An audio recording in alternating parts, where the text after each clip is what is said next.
In the previous episode, we have proposed a set of axioms, which we called the Axioms of Faith.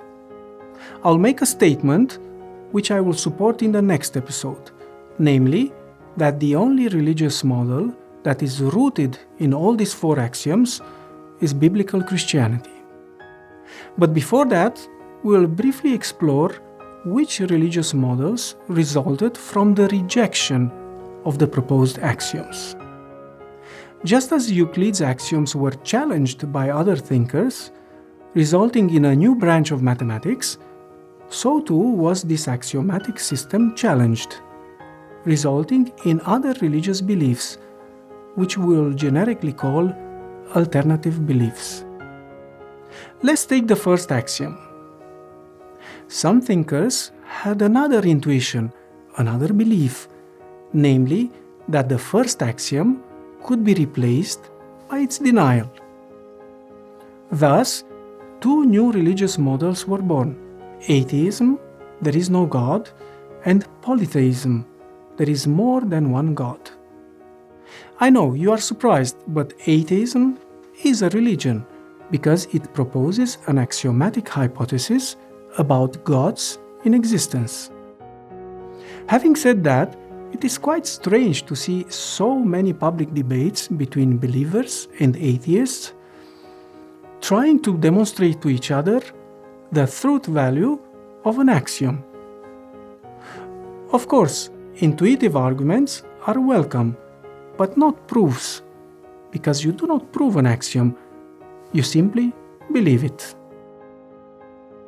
The second, as well as the third axiom, are broadly challenged in Oriental religions and tribal cultures, resulting in a diverse range of pantheistic and animistic religious beliefs, considering that God is not a person, but rather an impersonal entity, an energy, being one with creation, merged with it. The last axiom, which is actually the most important, is also the most widely contested of all. Its denial could be formulated as follows: God is not involved in and does not love his creation. Thus, another religious model called deism is born, which claims that God, even if he was the originator of creation, did not have much involvement in the life of his creation after the original creative impulse. In fact, deistic thinking is the intersection point, the confluence of all alternative beliefs, including, unfortunately, most of the non-biblical Christian faiths. Because it is essentially irrelevant how God is. It is even irrelevant if God exists, as long as he is not involved with and he does not love his creation. In this context, man and his religious traditions become more important than God and his will.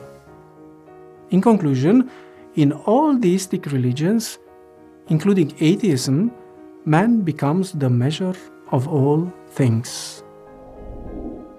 Returning to the parallel between math and faith, we have shown that the force of mathematics lies less in its logical construction, but rather in its intuitively correct premises and its wide applicability in practical life.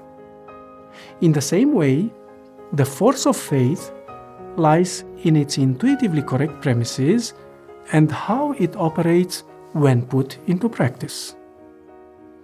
And because you cannot challenge one's intuition, this being a purely subjective matter, the practical functioning of faith remains the only test for a religious theory.